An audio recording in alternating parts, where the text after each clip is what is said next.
But first, our top story this half an hour. President Trump will travel to Indiana this afternoon to lay out the framework for tax reform. It will be a very, very powerful document. Our plan is based on four very crucial principles. First, we must make our tax code simple and fair. It's too complicated. People can't do it. American taxpayers waste 6 billion hours each year complying with the tax code. Under our plan, the vast majority of Americans will be able to file their tax return on a single page. Democratic Senator Joe Donnelly will reportedly ride in Air Force One with the commander-in-chief today to attend that event as well. Interesting to note there, Democrat from Indiana. Joining me right now is the chairman of the Senate Finance Committee, Utah Senator Orrin Hatch. Nothing happens on tax reform without the Senate Finance Committee. Mr. Chairman, it's good to see you. Well, it's great to be with you. I appreciate the way you handle things. Thank you so much, Senator. I appreciate that. Can you get this done? Yeah, I think we can, but we're going to have some Democrat help. And I think we've got to put aside the differences and start working together. Let me ask you about this plan so far. You are part of the so-called Big Six, which is this group comprised of the top negotiators in Congress and the Trump administration. We're hearing a corporate rate of 20%, a pass-through of 25%, and individual rates of 12, 25, and perhaps 35, but then an additional surtax for millionaires. Will you vote yes to actually raising rates for the rich? Well, I'd like not to. I'm a rate cutter, and always have been, always will be. And frankly, I'd like to get those rates down because I think by doing that, we give more added incentives to the economy. And in the end, we come out a lot better than we would if we don't do that. So, you know, there are these two viewpoints. One is that we got to raise rates so that we can get more revenue so that we can spend more. Well, crap, we've been doing that for so long, it's unbelievable. Now it's time to lower those rates, and let's see what we can do to get this economy off and running again. So what will be the debate amongst your members? I mean, and tell us sort of what you think will be the main topics of conversation. Is that what it's going to be, that highest rate, and whether or not you need additional revenue? Well, I think Republicans are almost in uniform about cutting the rates and getting them down lower. Let's face it, we're way too high.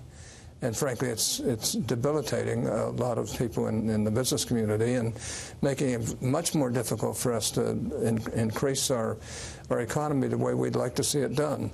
So I'd like to bring those rates down for basically everybody, including businesses as well.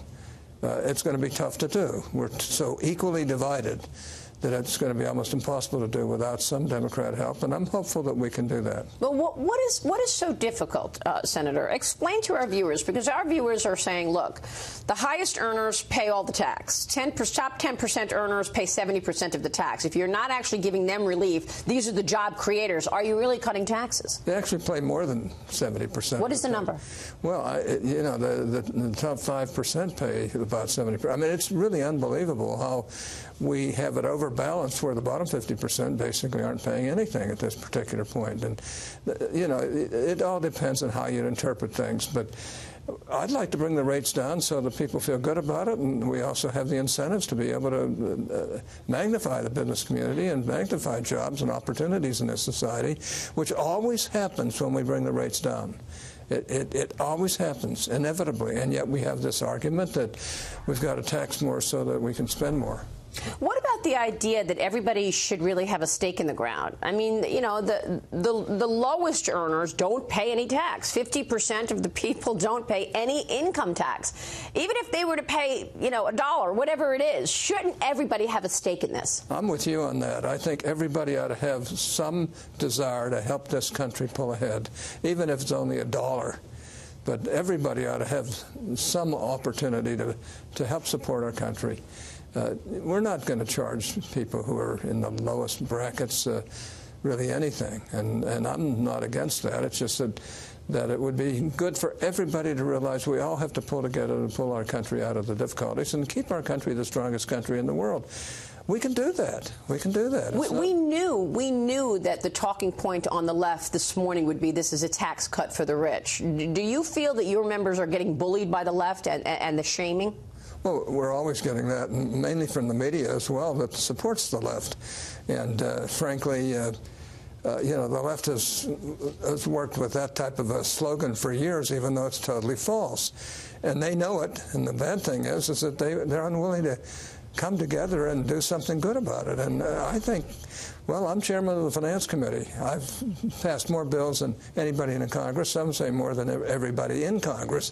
And frankly, I know how to do it, and they know it. They know that I'm fair. They know they've been bipartisan bills. And I think it's time to come together and say, let's help this old senator get this thing done in the best interest of the country. I think you make such an important point, because everybody knows that you've passed more bills than most, and you've been there for so long to actually see things over the finish line.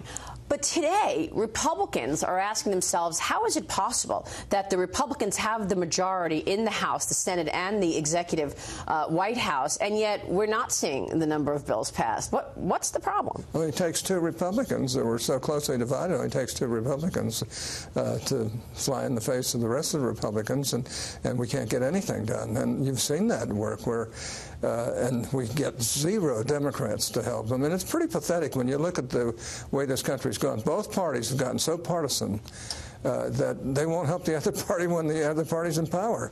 And I think hopefully our Democrat friends will grow up and start working with us, and hopefully Republicans will do it in the way that brings people together on both sides. And I think we can do that. If anybody can do it, I can.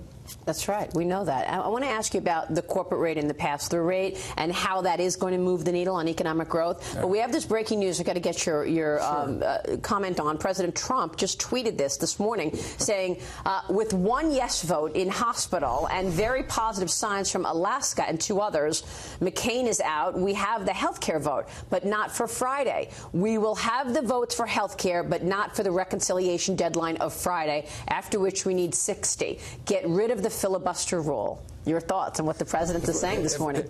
Well, I love the president. I'm one of his strongest supporters. But if we got rid of the filibuster rule, this country's gone. Because if we hadn't had that rule, we would have moved straight to socialism back in the early part of my tenure, and in all kinds of times since. That filibuster rule is a rule of freedom.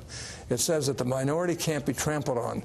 And like, I've been in the minority, and I know how the unions and everybody else were going to trample all over us, and we stopped it just because a few of us were able to take them on and do what was right. So that's a rule of freedom. And I got to caution the president, be careful, President Trump. You've got your strongest supporter in Orrin Hatch, and he's totally opposed to that type of thinking. Because you were not going to have the majority forever, and when you're not in the majority, you might get rolled over. Well, we've been in the minority most of the time in my tenure, and frankly, this country would have been gone a long time ago had that rule not been in power. So the other headline in that tweet is that he's got the votes. Do you think he has the votes on health care? I think he should. I'll put it that way. I think he should have the votes, and frankly, anybody who really is interested in helping this country to move ahead should be voting to support the president on that. Senator